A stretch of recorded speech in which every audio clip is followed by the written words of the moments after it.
Hello everyone, and welcome back to the Pumpkin Patch, and welcome back to Slaylist. We hope you're ready to dive straight into the heart of spooky season with slashers. Sorry we didn't have a video last month. For some reason that episode got lost. Hopefully soon we can find the footage.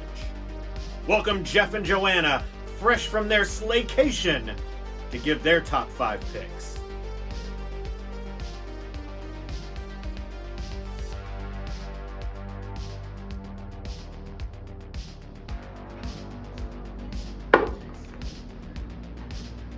Hello? Hello, Jeff. Hey, What are you doing? getting ready to watch a scary movie. What you doing? I'm watching you. Who is this? Looks like you're drinking coffee. Is it hot? Like your wife? Who is this? Say, why don't you go on another vacation? I don't want to. It'll be fun. I don't want to. Come No! on. No! No! Oh. Baby. No! Baby. Oh, baby. Oh. Baby, what is wrong? Crazy dream. We were on our way to the beach. We got in some stupid fight, and it was over horror movies. And then we kept trying to scare each other. You were trying to scare me. I was trying to scare you. We got so caught up in it. We forgot to talk about alien movies. We forgot to talk about Roddy Piper. I was a real jerk, and you stabbed me. What? You stabbed me. It's over, baby. It Oh, was yeah. a dream. It's fine. Okay. It's good. What are we doing today, baby? We are doing our top 5 slasher movies. Okay. Well, 'tis the season. Yeah. Number 5. Number 5 is The Strangers. Oh yes. It's like Not what, 2008 or something like that. not a high body count, but really high suspense and a lot of creepy elements. Well, it started off pretty tense. I mean, the guy proposes to her, sets up this big, huge romantic gesture after, I think they went to a wedding or something. But she rejects them, She said and it's no. just super uncomfortable, and it's just like, oh crap, we're stuck here for the whole weekend. And it got worse from there too. This was actually based on true events, the Ketty cabin murders of Oh. 1981, where a family was slain and they never solved the crime. I don't know if anybody went. That Tamara? I don't know if anybody was looking for Tamara, but probably a good thing Tamara wasn't home, or maybe they were looking for Tamara. Maybe they thought Tamara was gonna rat them out or something. Maybe. I don't know. But anyway, so many good elements. The knock at the door, the guy creeping around in the background, disabling phones and smoke alarms and whatnot. Very creepy. Yep. What's number 4? Number 4 is probably the most self-aware horror film ever made. 1996 Scream. Scream. Oh, such a good movie. I love the way this one starts off. First off, I love that it's self-aware. I love that you're watching the cast watch a horror movie, that the cast is explaining the rules of surviving a horror movie to the audience. And Do you remember the horror film they were watching? was it Halloween? I think it was. I know there were, I don't know. But I know Drew Barrymore got off almost immediately. I mean, you take like arguably the biggest star of the film at the time and you kill her almost right away, but played very well. I mean, she's the girl home alone watching movies and getting the creepy phone calls, but at least you still had Rose McGowan and Nev Campbell and Courtney Cox. And who did they not kill? WCW heavyweight champion David Arquette, because You cannot kill David Arquette. You It's cannot. proven. Number 3 is Alfred Hitchcock masterpiece Psycho. oh yeah, again, not a high body count, but just I love the twists and turns this one takes. They kill off the biggest star of the film, Janet Leigh, halfway through the movie. They kill the main character, and from there you just watch Norman Bates being very creepy. And also for 1960, this one really pushed the limits for sex and violence. And flushing toilets. Speaking of flushing toilets, number 2. 2. What's number 2? Oh, I got this one because it's from my Wait. favorite franchise. I was gonna say that. But yes, it's your favorite. It's Friday the 13th part 3. Yes. Because by that point, it wasn't Friday the 13th for us anymore. When I would talk about it with my buddies, it's Jason. It's all about Jason. And this one creeped me out not only because he got his hockey mask, but because he left Camp Crystal Lake. Actually did that in part 2 because he went to Alice Hardy's house with his mother's head and put it in the fridge. She did kill his mom. Yeah, she did kill his mom. So, who do you think was the better son, Jason or Norman Bates? Jason, hands down. Like, yeah. Could have been his mother. But yeah, from there it was just all about Jason, and Jason was like our guy. Also, when this was released in theaters, it wasn't just Friday the 13th Part 3. It was super 3D. We could not wait to see this, but we didn't get to. Not in the theaters. Why? We were in elementary school. Junior college. Anyway, number 1. Number 1, Halloween. Which one? Not this last one. This last one, no. This last one needed a Corey, but not the one they had. It was not that great. But hey, this one was like fabulous. Yeah, and you know, taking elements from Psycho. Hey, we got Jamie Lee. Lee's daughter, Jamie Lee Curtis, yeah. Yeah. And another Loomis, Dr. Loomis. PJ Soul. Our favorite Scream Queen, PJ Soul. Yeah. She And, got killed by a boo. and she did. But you can't kill the boogeyman. Or the devil in the shoe. Yeah, and Michael Myers, that cool sit-up thing was so creepy. Just Jamie Lee thinks he got that and just sits up and looks, and Undertaker took notes. it's terrifying. Yes, yes. And just to be able to do that, Michael Myers was some killer genetics. Anyway, so what if Michael Myers, does he need a backstory or no? No, because he is pure Evil. evil. All right, and there you have it. Huh. That is our top 5 vacation. Or what? Slaylist, baby. That was our Slaylist. Oh, jeez. Okay. Oh, wait, hey, baby. Don't forget to switch out the knives. No! Spooky Thor has finally returned, and let's see what he's chosen as his 5. Welcome to Spooky Thor's Top 5 Slashers. And yes, do I seem underdressed? Maybe it's me celebrating my victory at Days of Halloween. Or maybe this is just a whole separate continuity altogether. Number 5, Urban Legends. Very late 90s, very underrated, but I just loved it because it incorporated all these absolutely urban legends as Alicia Witt tries to find out what's happening to her friends, and we've got Robert Englund in this movie. We've got a very young Jared Leto when he was first becoming Jared Leto before he really became Jared Leto. It's wild. And of course it spawned off a couple of sequels, including Jennifer Morrison also taking on this fencing-ready killer. Before she fought fairy tales, she was fighting urban legends apparently. But this original one was absolutely great, and just my pair of most underrated late 90s slashers, including number 4, I Know What You Did Last Summer. It's just, in my opinion, overlooked. Maybe it's like top of yours and your friends and everybody you know's list, but I just think it's underrated because it just didn't spawn like 18 million sequels like, you know, other popular slashers. But this one was definitely huge for its time and had very, very much 90s names like Jennifer Love Hewitt, Freddie Prinze Jr., Sarah Michelle Gellar. Yeah, I mean, that just screams 90s. Did I just say screams? Yep, number 3 is Scream, 1996, the OG, because if you don't know how much I love self-referential stuff by now, well, this is probably the first of my videos that you're probably watching at this point. Number 2, Behind the Mask, The Rise of Leslie Vernon. Ah, man, this movie is a hoot. It's like a camera crew follows around this serial killer, this slasher, Leslie Vernon as it is, and just tries to see what makes him tick. And it incorporates another thing that I very much love besides self-referential stuff, the shared universes. And there might have just been a line in there that confirms that this takes place in the shared universe with some other famous killers. I guess you're just gonna have to watch to see what that line is. And number 1, Halloween 1978. The GOAT. I mean, what else can you say that hasn't already been said about this movie, this franchise, this wonderful character that is Michael Myers? Goats doing goat stuff. Also,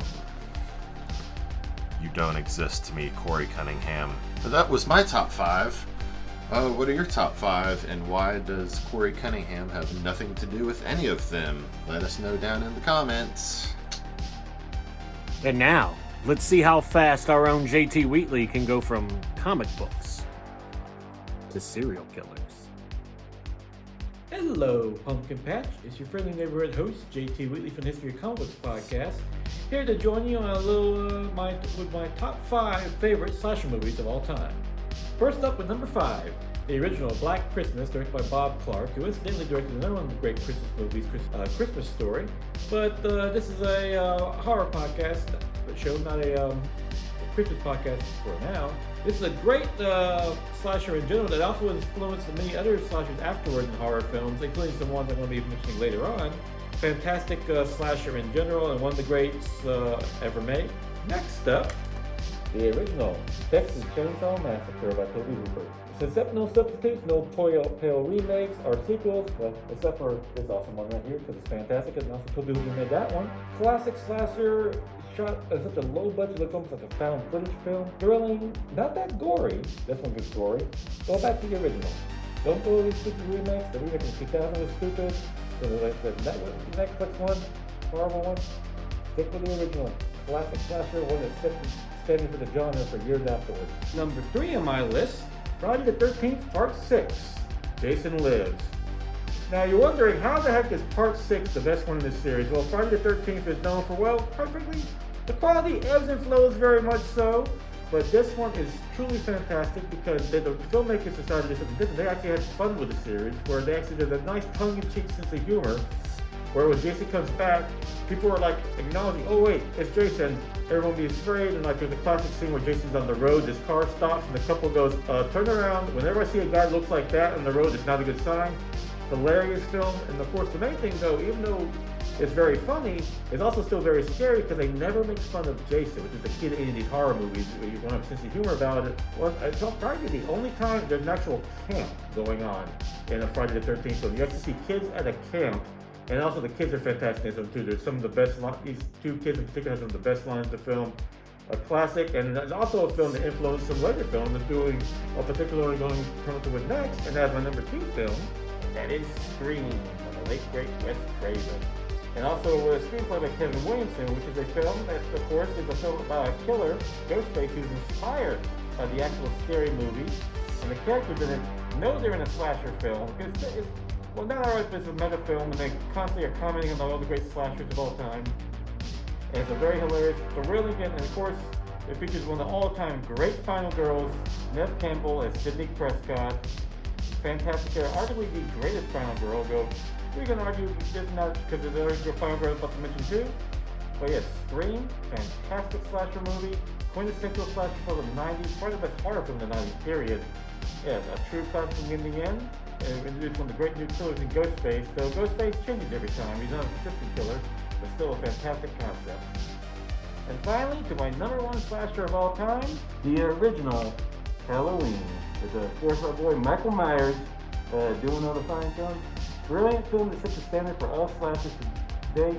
Arguably the greatest slasher of all time, written by John Carpenter, who not only wrote and directed it, he did the score. And of course, had one of the great final girls, Laurie Strode, played with a great Jamie Lee Curtis, who continued to pop in and out. She's like arguably one of the most consistent things about the Halloween franchise. Not the movie so much. Yeah, we could go a lot about how bad Halloween is because I'm not in it. Well, I'm barely in it. Not like Season the Witch. I can put money or something. Okay, but anyway, fantastic film. Thrilling to get in the end. And the fun part about it is it's not a high body count, not a lot of blood. It's well-crafted direction, great characters you love, no one wants to die, and it's thrilling from beginning to end. as the quintessential slasher film and my all-time #1 favorite. And with that, please click or treat, like, share, and subscribe to this video, and all check out the Fall Horseman on all different social media platforms, where Halloween lives and fall is forever. Oh yeah!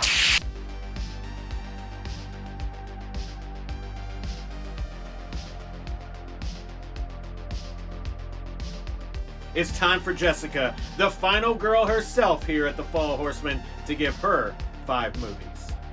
Hey everybody! Hope you're having a great spooky season so far. I have for you my top 5 slasher movies. As you know, the slasher genre is very near and dear to my heart. If you've watched this channel before, you probably know, love slasher movies around here. And so one of the hardest things that I had to do this October was choose which ones were my top 5. That's one of the hardest decisions, including the decision about which costume I was going to wear. And we take costuming seriously here. So my number 5, Fear Street.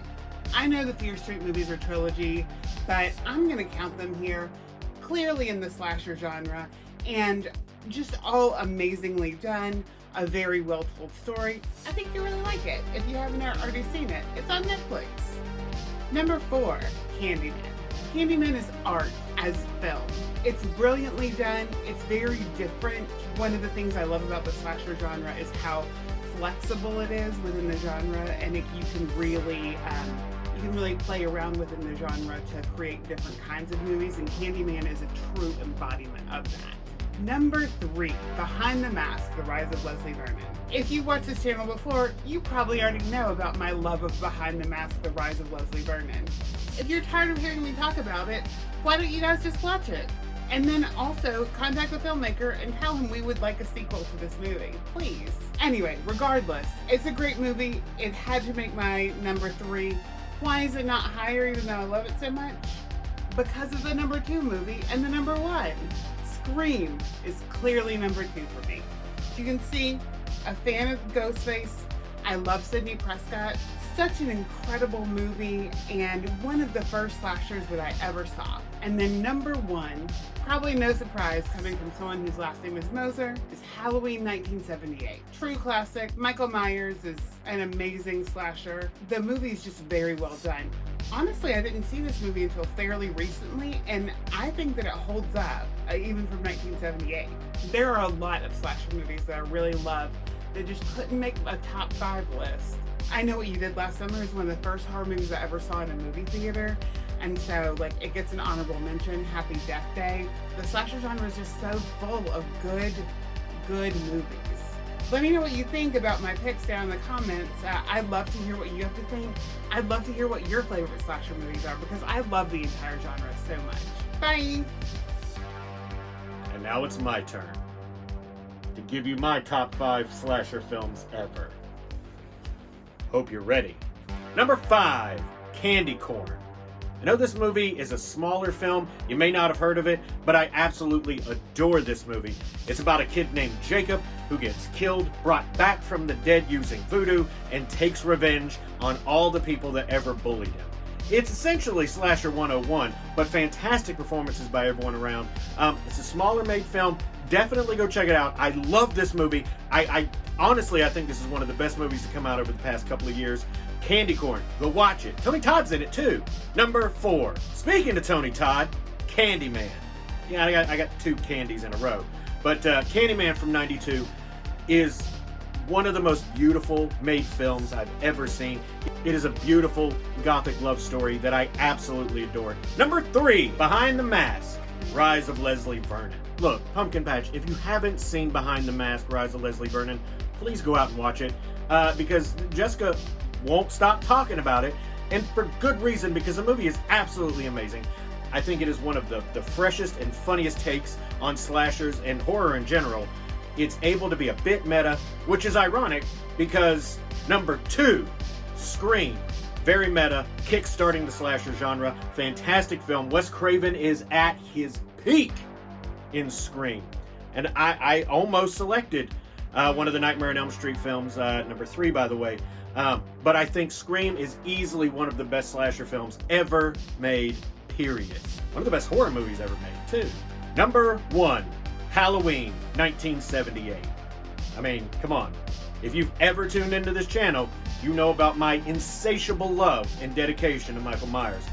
Love that movie, think it's perfect. It is the blueprint for all slasher films.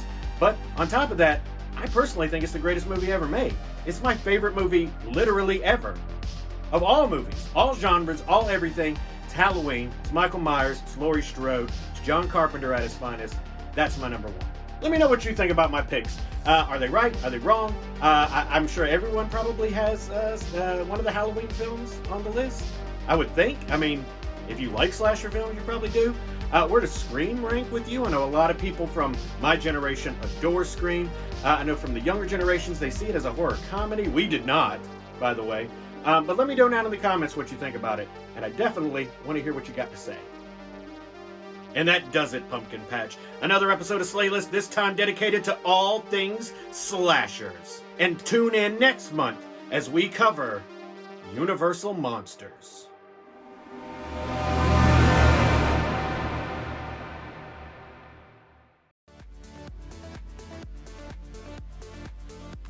Thank you for watching. If you don't mind, please click or treat. That's where you like, share and subscribe. You can also stalk us on all the social media sites. Thank you for riding with the Four Horsemen, where Halloween lives and fall is forever.